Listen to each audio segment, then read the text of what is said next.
Hello students, आप सबका बहुत बहुत स्वागत है एमबीसी नर्सिंग क्लासेस में। देखिए, जैसा कि आपको पता है कि हमारी जो एमसीक्यू सीरीज है उसको अपन आज की वीडियो में कंटिन्यू करेंगे। इससे पहले हमने बहुत सारे वीडियोस कंप्लीट कर लिए हैं और बहुत सारे टॉपिक्स हैं जो भी अपन ने क्लियर कर लिए। अभी मैं आपको बता देता हूँ, जैसे अपन 95 नंबर का क्वेश्चन से आज वीडियो को स्टार्ट करेंगे। तो इससे पहले हमने 94 तक क्वेश्चन जो करे थे वो आई के क्वेश्चन करे थे। ठीक है, हमारा जो मेन टॉपिक चल रहा है वो सेंस ऑर्गन चल रहा है। कौन सा टॉपिक चल रहा है? सेंस ऑर्गन टॉपिक चल रहा है, जिसके अंदर अपन ने आई वाले जो क्वेश्चंस थे 94 वो कर लिए। आज हमारा जो टॉपिक रहने वाला है वो ईयर टॉपिक अपन स्टार्ट कर रहे हैं यहाँ से। ठीक है, इस वीडियो को आप देखेंगे और यहाँ से जो आपको ये सीरीज चल रही है हमारी, ये हेल्पफुल रहेगी कोई भी नर्सिंग से रिलेटेड एग्जाम हो आपका, जैसे नॉर्सेट वगैरह जो एग्ज़ाम होते हैं, इसमें आपके लिए हेल्पफुल रहेगी। इसके अलावा और भी जो एग्ज़ाम होते हैं उनमें लिए आपके लिए हेल्पफुल रहने वाला है। यदि आपने टॉपिक पढ़ लिया है बहुत अच्छी बात है, यहाँ से आपकी क्वेश्चन की प्रैक्टिस हो जाएगी। और बाई चांस आप टॉपिक नहीं पढ़ पाए और एग्ज़ाम आपका नज़दीक आ गया है, तो यहाँ से आप क्या कर सकते हैं, इंपॉर्टेंट जो क्वेश्चन है वो भी आपको मिल जाए, क्योंकि अपन क्वेश्चन ही नहीं करते, बाकायदा उसकी जो एक्सप्लेनेशन है वो भी देखते हैं और चार के चार ऑप्शन आपके वहाँ से क्लियर हो जाते हैं। तो मैं ये समझता हूँ कि एक क्वेश्चन से आपके चार क्वेश्चन तैयार हो रहे हैं। ठीक है, तो ज़्यादा बात ना करते हो, चलिए वीडियो को अपन आगे बढ़ाते हैं। आज का पहला क्वेश्चन 95 नंबर के क्वेश्चन से अपन वीडियो को स्टार्ट करते हैं। पहला क्वेश्चन है, the organ which is responsible for the body balance, यानी कि कौन सा ऐसा ऑर्गन है जो कि बॉडी बैलेंस के लिए रिस्पॉन्सिबल होता है? आई है, ईयर है, माउथ है या फिर टंग है? बहुत सिंपल सा क्वेश्चन है, बेसिक क्वेश्चन है। क्या आंसर रहेगा? बी इसका बिल्कुल करेक्ट ऑप्शन रहेगा। आगे बढ़ते हैं। Which parts function is transmission of sound vibration to the internal ear, यानी कि जो ईयर की स्ट्रक्चर की यहाँ पे बात हो रही है इस क्वेश्चन के अंदर। तो ये हमसे पूछ रहा है कि ऐसा कौन सा इंटरनल ईयर का कौन सा ऐसा, यानी कि ये हमसे पूछ रहे हैं। देखिए क्वेश्चन फिर से पढ़ते हैं अपन। Which part function is transmission of sound vibration to the internal ear, यानी कि ईयर का कौन सा ऐसा पार्ट है जो कि जो हमारी साउंड वाइब्रेशन होती है वो ट्रांसमिट करता है इंटरनल ईयर तक? वेस्टिब्यूल है, टेम्पेरिक मेम्ब्रेन है, ईस्टियन ट्यूब है या फिर ऑरिकल है? इसके सही ऑप्शन की बात करें तो बी ऑप्शन इसका बिल्कुल करेक्ट रहेगा, टेम्पेरिक मेम्ब्रेन। आगे बढ़ते हैं। The part of the year which is responsible for the maintaining balance of the body. अब ये हमसे पूछ रहा है कि ईयर का कौन सा पार्ट है जो कि हमारी बॉडी के बैलेंस के लिए, बॉडी के बैलेंस को मेंटेन करने के लिए रेस्पॉन्सिबल होता है। ठीक है, तो क्या सेमिलुनर कैनाल्स होती है, कॉकलिया होता है, टेम्पेरिक मेम्ब्रेन होती है या फिर ऑसिकल्स होते हैं? सही ऑप्शन की बात करें तो ए ऑप्शन इसका बिल्कुल करेक्ट रहेगा। सेमिलुनर जो कैनाल्स होती हैं वो ये काम करती हैं। आगे बढ़ते हैं। देखिए इसकी एक्सप्लेनेशन देख लेते हैं अपन एक बार। Two division of internal ear, internal ear दो पार्ट्स के अंदर डिवाइडेड रहता है। द वेस्टिब्यूलर लेबिरिंथ, जिसे यूट्रिकल और सैक्यूल कहते हैं, and the semi circular canals are responsible for the maintaining balance of body. ठीक है, वेस्टिब्यूलर जो लेबिरिंथ होते हैं is the vestibular balance and equilibrium portion of the membranous labyrinth in the internal ear. ठीक है, आगे बढ़ते हैं। The three auditory ossicles structure present in the ear are, यानी कि कौन कौन से ऑडिटरी ऑसिकल्स होते हैं? तीन होते हैं। कौन कौन से होते हैं? स्ट्रक्चर ये पूछ रहा है कान के अंदर। पिन्ना होता है, ऑडिटरी कैनाल होती है, टिम्पैनिक कैनाल होती है, अ, इसके अलावा बात कर रहा है यूट्रिकल होता है, सेक्यूल होता है, सेमी सर्कुलर कैनाल होती है, मेलस, इनकस, स्टेपीज होती है, इसके अलावा वेस्टिबुलाई, इसके अलावा मीडिया या फिर इसके अलावा टेम्पेनी होती है। सही ऑप्शन की बात करें तो सी ऑप्शन इसका बिल्कुल करेक्ट है। मेलस, इनकस और स्टेपीज, तीन हड्डियाँ हमारी ऑडिटरी ऑसिकल जिसे अपन कहते हैं ये हमारे कान के अंदर प्रेजेंट रहती है। आगे बढ़ते हैं अगले क्वेश्चन की तरफ। 99 नंबर का क्वेश्चन हमारे सामने आ रहा है। देखिए, most of the infections spread to the ear from throat through, यानी कि जो बहुत ज़्यादा इन्फेक्शंस होते हैं जो कि फैलते हैं हमारे कान में, वो थ्रोट के थ्रू फैलते हैं। कैसे? इश्यूकियन ट्यूब के द्वारा कनेक्ट रहता है हमारा थ्रोट कान से, या फिर कॉकलिया के द्वारा, ईयर कैनाल के द्वारा, या फिर टिम्पेनिक मेम्ब्रेन के द्वारा। तो इसका जो सही आंसर रहेगा ये बिल्कुल करेक्ट आंसर रहेगा। इसकी एक्सप्लेनेशन देख लेते हैं। इश्यूकियन ट्यूब और ऑडिटरी ट्यूब और otopharyngeal tube is an 4 centimetre long tube extending from middle ear to nasopharynx, यानी कि जो इश्यूकियन ट्यूब होती है जिसे अपन ऑडिटरी ट्यूब भी कहते हैं, ये ऑटोफेरेंजियल ट्यूब है जो कि 4 सेंटीमीटर लंबी ट्यूब जैसी स्ट्रक्चर होती है। ये मिडल ईयर से लेकर नेजोफेरिंग्स तक फैली हुई रहती है, यानी कि दोनों को आपस में कनेक्ट करती है। Occlusion of the tube leads to the development of otitis media. आगे बढ़ते हैं 100 नंबर क्वेश्चन पे। Many children with tonsillitis develop ear infection, this is because the ear and throat are connected by the.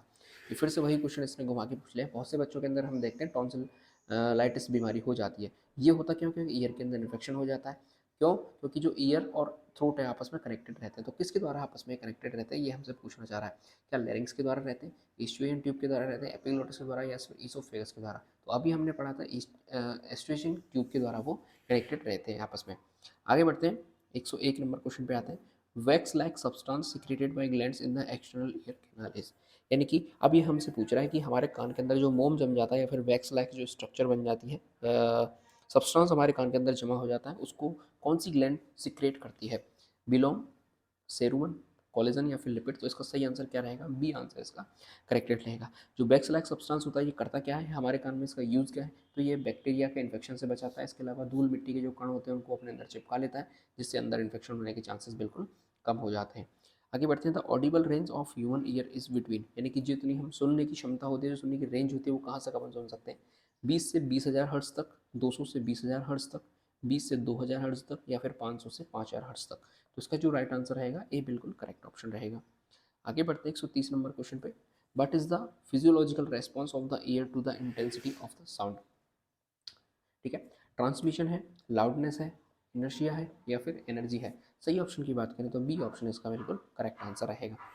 आगे बढ़ते हैं 104 number question पे। The number of complete oscillations per unit time is called the, यानी कि एक इकाई समय में कंप्लीट ऑसिलेशंस की संख्या क्या कहलाती है? टाइम पीरियड कहलाती है, एम्पलीट्यूड कहलाती है, फ्रीक्वेंसी कहलाती है, या फिर वेवलेंथ कहलाती है? सही ऑप्शन की बात करें तो सी ऑप्शन इसका बिल्कुल करेक्ट रहेगा, फ्रीक्वेंसी। फ्रीक्वेंसी होता क्या है? Frequency is the number of waves a complete oscillations और repetitions of a phenomenon in a given per unit of time और in a given amount of time, example in second, in minute. ठीक है, आगे बढ़ते हैं।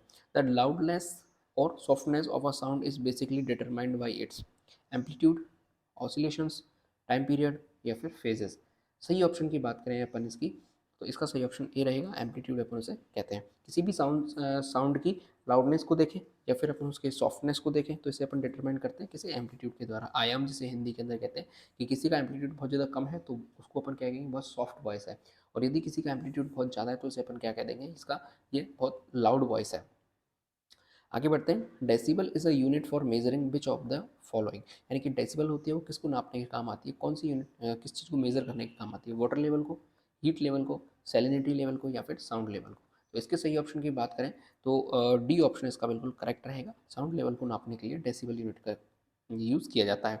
Decibel जिसे unit of sound कहते हैं, इसे इसके द्वारा डिनोट किया जाता है। कभी भी आप डेसिबल को ऐसे ना लिखें या फिर इसको आप ऐसे भी ना लिखें, इसका जो सही डिनोटेशन होता है वो इस तरीके से होता है। ठीक है, is a unit for expression logarithmically the pressure और power of sound, यानी कि एक साउंड है उसकी पावर कितनी है, ठीक है, उसको अपन डेसिबल के द्वारा दिखाते हैं। Profound hearing loss is describe as a greater than 20 decibel से ज़्यादा, 80 डेसिबल से ज़्यादा, 40 डेसिबल से ज़्यादा, या फिर 60 डेसिबल से ज़्यादा? तो इसका सही ऑप्शन क्या रहेगा? 20 का बिल्कुल करेक्ट आंसर रहेगा। आगे बढ़ते हैं। Exposure to the noise above which of the following decibel level causes permanent hearing loss, यानी कि कौन सा ऐसा लिमिटेशन है जिससे ज़्यादा यदि नॉइज़ का एक्सपोजर हो जाए तो हम परमानेंट हियरिंग लॉस कर सकते हैं? तो 60 डेसिबल से ज़्यादा, 90 डेसिबल से ज़्यादा, 100 डेसिबल से ज़्यादा, फिर या फिर 160 डेसिबल से ज़्यादा? तो वी ऑप्शन इसका बिल्कुल करेक्ट रहेगा। यदि 90 डेसिबल से ज़्यादा की नॉइज़ एक्सपोजर हो जाए हमारे तो अपन परमानेंटली हियरिंग लॉस कर सकते हैं। आगे बढ़ते हैं। Equipment used in examination of ear is laryngoscope, ophthalmoscope, otoscope, या फिर प्रोक्टोस्कोप? तो इसके सही ऑप्शन की बात करें तो सी ऑप्शन इसका बिल्कुल करेक्ट आंसर रहेगा। ठीक है, आगे अपन बढ़ते हैं, पार्ट की तरफ आते हैं, ओटिस मीडिया की तरफ। अपन क्वेश्चन पढ़ेंगे किसके? ओटिस मीडिया के। Infection of middle ear is called, जो मिडिल ईयर के अंदर यदि इन्फेक्शन हो गया तो उसे अपन क्या कहेंगे? सीनियोसाइटिस कहेंगे, मेस्टोडाइटिस कहेंगे, ऑटिस मीडिया कहेंगे, या फिर लेबिनिथिस कहेंगे? तो सी ऑप्शन इसका बिल्कुल करेक्ट रहेगा। मिडिल ईयर के अंदर यदि इन्फेक्शन हो जाता है तो उसे अपन क्या कहते हैं? ओटिटिस मीडिया कहते हैं। आगे बढ़ते हैं। The client comes to the clinic and is diagnose with otitis media, which intervention should the clinic nurse include the discharge teaching? Instruct the client not to take any over-the-counter pain medications. Encourage the client to apply cold packs on the affected ear. Tell the client to call the HCP if an abrupt relief or ear pain occurs. Wear a protective ear plug in affected ear. तो इसके सही option की बात करें तो B option इसका बिल्कुल correct answer रहेगा। आगे बढ़ते हैं 112 नंबर क्वेश्चन पे। One of the complications of chronic otitis media, यानी कि कौन सा इनमें से कॉम्प्लिकेशंस हो सकता है क्रोनिक ओटिस मीडिया का? एक्यूट एंड क्रोनिक मेस्टोडाइटिस, ठीक है, इरिवर्सिबल हियरिंग लॉस, इन्फेक्शन, या फिर इंटरनल इंजरी? तो ए इसका बिल्कुल करेक्ट आंसर रहेगा। इसके बारे में थोड़ा सा एक्सप्लेनेशन देख लेते हैं अपन। Inflammation of the mastoid sinus usually as a result of the spread of infection for chronic otitis media called mastoiditis. Mastoid sinus are air-filled space into mastoid process of temporal bone. Mastoid process is a portion of temporal bone extending downwards and forward behind the external auditory meatus. अगला question देखते हैं 113 number का. What is the intervention for acute serous otitis media. Otitis media के लिए intervention क्या हो सकता है? मेस्टिडोरेक्टोमी, मेरिंगोटोमी, स्टीपोडेक्टोमी या फिर टेम्पोनोप्लास्टी. सही ऑप्शन की बात करें तो बी ऑप्शन इसका बिल्कुल करेक्ट आंसर रहेगा. देखिए इसकी एक्सप्लेनेशन एक बार. मेरिंगोटोमी means incision of the tympanic membrane with placement of tympanostomy tube. ठीक है. This procedure is most often performed on children with recurrent otitis media और medically refractive middle ear effusion. ठीक है. आगे बढ़ते हैं. Most common cause of acute otitis media. Acute otitis media का most common cause क्या है? H influenza virus, streptococcus pneumoniae, streptococcus aureus या फिर स्यूडोमोनास. ठीक है. सही ऑप्शन की बात करें अपन इसकी, मोस्ट कॉमन कॉज पूछ रहा है एक्यूट मीडिया का, तो बी ऑप्शन इसका बिल्कुल करेक्ट ऑप्शन रहेगा. स्ट्रेप्टोकोकस न्यूमोनिया इसका राइट आंसर है. 15वें नंबर क्वेश्चन पे अपन आते हैं 115. The client is diagnosed with acute otitis media, which sign and symptoms support this medical diagnosis. कौन से ऐसे साइन और सिम्टम्स हैं जो कि हमें ये मेडिकल डायग्नोसिस करने में हेल्प करेंगे? Unilateral pen in the year, green foul swelling discharge, sensation of congestion in the year, congestion on the year, reports of hearing loss. सही ऑप्शन की बात करें इसका तो ए ऑप्शन इन चारों में से बिल्कुल करेक्ट आंसर रहेगा. फिर भी एक बार इसकी एक्सप्लेनेशन देख लेते हैं. Signs and symptoms of acute otitis media are pain in the ear, drainage of fluid from the ear canal, ear tugging and hearing loss. Systemic signs include fever, irritability, headache, lethargy, anoxia and vomiting इसके systemic signs हो सकते हैं. आगे बढ़ते हैं 116 number question पे. For the patient with otitis media nursing care is centered on reducing the severity और elevating problem. आगे बढ़ते हैं इसके ऑप्शन देखते हैं एक बार. Dizziness and decrease hearing, fever and tinnitus, pain and pressure in the ear, nausea and vomiting. तो सी ऑप्शन इसका बिल्कुल करेक्ट आंसर रहेगा. आगे बढ़ते हैं. इफ पाल्पेटिंग द ट्रेगस और auricle causes pain, the problem is. क्या पेन यहाँ पे क्या प्रॉब्लम यहाँ पे अपन फेस कर रहे हैं? यहाँ पर हो सकती है otitis external, otitis media, pharyngitis या फिर सिनेसाइटिस. सही ऑप्शन क्या रहेगा? ए ऑप्शन इसका बिल्कुल करेक्ट आंसर रहेगा. Otitis external is the infection और inflammation of the external ear और external auditory canal. Otitis external क्या है? जो हमारी एक्सटर्नल ईयर है या फिर अपन के एक्सटर्नल ऑडिटरी कैनाल है उसके अंदर इन्फेक्शन हो गया या फिर उसके अंदर इन्फ्लेशन आ जाती है तो उसे अपन कहते हैं. So otitis external also called temporal bone infection. तो उसे अपन टेम्पोरल बोन इन्फेक्शन भी कह सकते हैं या फिर टेम्पोरल बोन ओस्टियोमाइलाइटिस कह सकते हैं. आगे बढ़ते हैं. Which among the following is also called otitis external. क्या इनमें से ओटिटिस एक्सटर्नल का हो सकता है? Occipital bone osteomyelitis, frontal bone osteomyelitis, temporal bone osteomyelitis या फिर पैरेटल बोन ऑस्टियोमाइलाइटिस. अभी हमने पढ़ा था टेम्पोरल बोन ऑस्टियोमाइलाइटिस का राइट आंसर रहेगा और टेम्पोरल बोन सी ऑप्शन इसका बिल्कुल करेक्ट आंसर है. ठीक है. आगे बढ़ते हैं 119 नंबर क्वेश्चन पे. Which of the following symptoms would the nurse expect to find when assessing a client with Meniere disease. Meniere disease के लिए कौन कौन से हम कहें साइन सिम्टम्स हो सकते हैं? एपिस्टेक्सिस, फेशियल पेन, टोसिस या फिर टिटेनस. सही ऑप्शन की बात करें तो डी ऑप्शन इसका बिल्कुल करेक्ट आंसर रहेगा. मिनियर डिजीज और endolymphatic hydrops means excessive endolymph fluid in the membranous labyrinth of inner ear. It is characterized by unilateral sensorineural hearing loss, tetanus या फिर वर्टिगो. आगे बढ़ते हैं 120 नंबर क्वेश्चन पे. Accumulation of endolymph causing distension and increased pressure within membranous labyrinth with destruction of sensory cell in the ampulla and cochlea is. इसको क्या कहते हैं? मेनेरो डिजीज़ कहते हैं, ओटिस मीडिया कहते हैं, ऑस्टियोस्क्लेरोसिस कहते हैं या फिर हॉर्डिनल कहते हैं. तो अभी हमने ये सारे ऊपर के इसमें पढ़े थे. मिनियर डिजीज़ के अंदर ये सारी की सारी चीज़ें पड़ी हुई हैं और इससे अपन कैसे पकड़ेंगे? एंडोलिम्फ इंक्रीज प्रेशर कहाँ आ गया? एंडोलिम्फ बढ़ गया है तो उससे क्या बढ़ गया? प्रेशर इंक्रीज हो गया है. आगे बढ़ते हैं. A condition of the inner year characterized by episodic vertigo, tetanus, sensorineural hearing loss is referred to as otitis media, Meniere disease, otosclerosis या फिर निस्टेगमस. तो सही ऑप्शन की बात करें तो इसका भी क्या आंसर रहेगा? बी ऑप्शन इसका बिल्कुल करेक्ट रहेगा. आगे बढ़ते हैं 122 नंबर क्वेश्चन पे. Vertigo is due to problem in. Vertigo यदि हो रही है तो किस में प्रॉब्लम है? एक्सटर्नल ईयर में, इनर ईयर में, मिडिल ईयर में या फिर टिम्पेनिक मेम्ब्रेन में. तो सही ऑप्शन की बात करें तो बी ऑप्शन इसका बिल्कुल करेक्ट रहेगा. What drug are given to the client with Meniere disease. Meniere disease यदि है तो कौन सी ड्रग हमें इसको देनी चाहिए क्लाइंट को? Anti hyper sensitive diuretic, antibiotic या फिर वैसोकॉन्ट्रैक्टर। तो सही ऑप्शन की बात करें तो इसका बी ऑप्शन बिल्कुल राइट रहेगा। मैनेजमेंट ऑफ मेनिया डिजीज का मैनेजमेंट देख लेते हैं। इन एक्यूट अटैक में आर बेड रेस्ट, एंटीहिस्टामिन्स, वैसोलाइडेटर्स जिनमें आपकी निकोटिनिक एसिड आता है, सेडिएटिव्स जिसमें आपकी डाइजिपाम आता है, discontinuation of smoking, avoid watching TV, low salt diet, less than 2 gram per day and diuretics. ठीक है, आगे बढ़ते हैं। Drugs used in relieving symptoms of Meniere disease include all except antiemetics, diuretics, atropine या फिर डाइजिपम। ये तो अभी हमने देख लिए थे डायूरेटिक्स और डाइजिपम। एंटीमेटिक्स भी दे सकते हैं, लेकिन एट्रोपाइन को हमें क्या करना चाहिए, अवॉइड करना चाहिए। While communicating with a hearing impaired patient क्या करना चाहिए, face the patient when speaking, repeat the statement, should shout so that the patient can hear, use a high pitched voice. सही ऑप्शन की बात करें तो ए बिल्कुल राइट आंसर रहेगा, face the patient when speaking. Face the patient when speaking to hearing impaired patient to facilitate the communication. Talk to person in normal volume and lower pitch because shouting is not helpful and higher frequency is less easily heard. Sorry. A nurse is caring for a client who has impaired hearing. Which of the following approaches will facilitate communication? यानी communication यदि हम करना चाहते हैं तो किस तरीके से करेंगे? Speak frequently, speak loudly, speak directly into the impaired ear, speak in the normal tone. सही ऑप्शन की बात क्या करते हैं, डी ऑप्शन इसका बिल्कुल करेक्ट आंसर रहेगा, speak in a normal tone.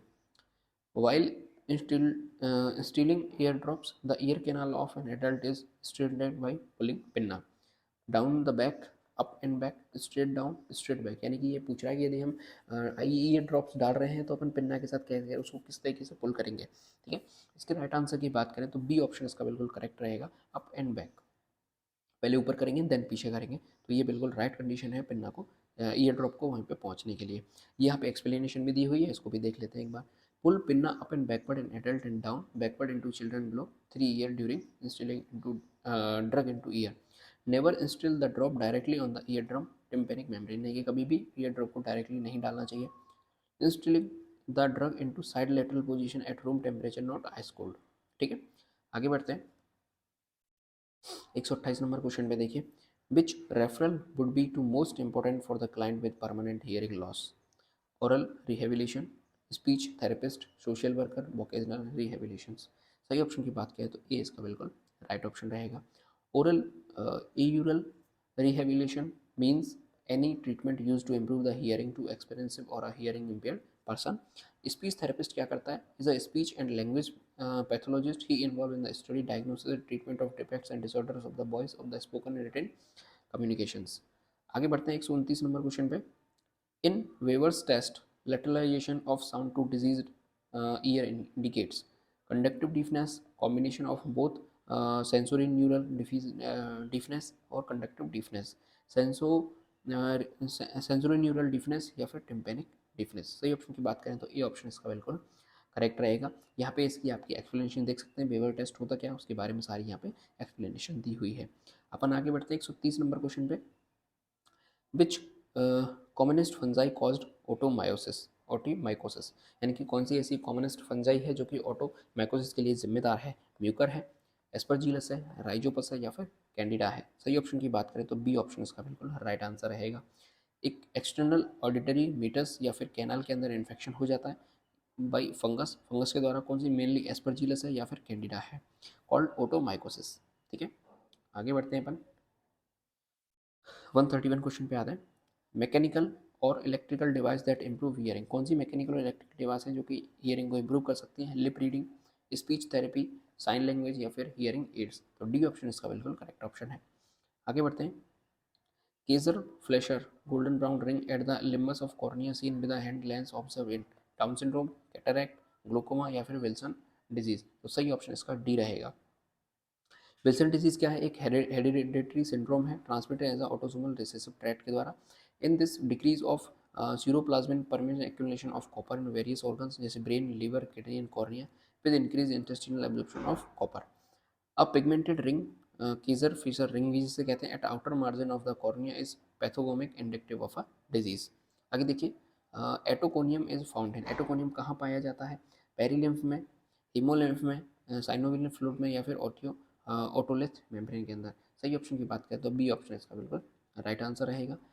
Otolith membrane is a layer of gelatinous substance containing otoconia और otoliths found on the surface of maculae in the inner ear. There is suppose to be mistake in spelling of otoconium in question and answer also. ठीक है, आगे बढ़ते हैं 134 number question पे। Last question है हमारे इस वीडियो का। Which one of the following procedure is use to correct osteosclerosis. Osteosclerosis को यदि हमें सही करना है, ठीक करना है, तो कौन सा प्रोसीजर यूज किया जाएगा? मायरिंगोप्लास्टी, स्टेपिडोक्टोमी, मास्टियोडेक्टोमी या फिर मायरिंगोटोमी। सही ऑप्शन की बात करें तो बी ऑप्शन इसका बिल्कुल राइट आंसर रहेगा। यहाँ पे अपन इसका एक्सप्लेनेशन देख लेते हैं। ऑस्टियोस्क्लेरोसिस होता क्या है? एक क्रॉनिक प्रोग्रेसिव डीफनेस है या फिर low tone of low tone caused by formation of spongy bone ASP around the oval window with resulting ankylosis of the stapes। Surgical process example क्या है इसका? स्पेडेक्टोमी यूज किया जाता है इसको यूज़ करने के लिए। तो आज की वीडियो में हमने किस टॉपिक को क्लियर कर लिया? ईयर को अपने क्लियर कर लिया, और सेंस ऑर्गन के अंदर अपन ने आई को भी क्लियर कर लिया। तो इस तरीके से हमारे जो सेंस ऑर्गन है वो का टॉपिक क्या हो जाता है? कंप्लीट हो जाता है। ठीक है, अब अपन जो नेक्स्ट वीडियो बात करेंगे वो बात करेंगे किसकी? नर्वस सिस्टम की। नर्वस सिस्टम पे आगे की वीडियो में बात करेंगे। वीडियो आपको अच्छी लग रही है तो लाइक जरूर कर दें, चैनल को सब्सक्राइब जरूर कर दें। देश से प्यार करें, माता पिता से प्यार करें। जय हिंद।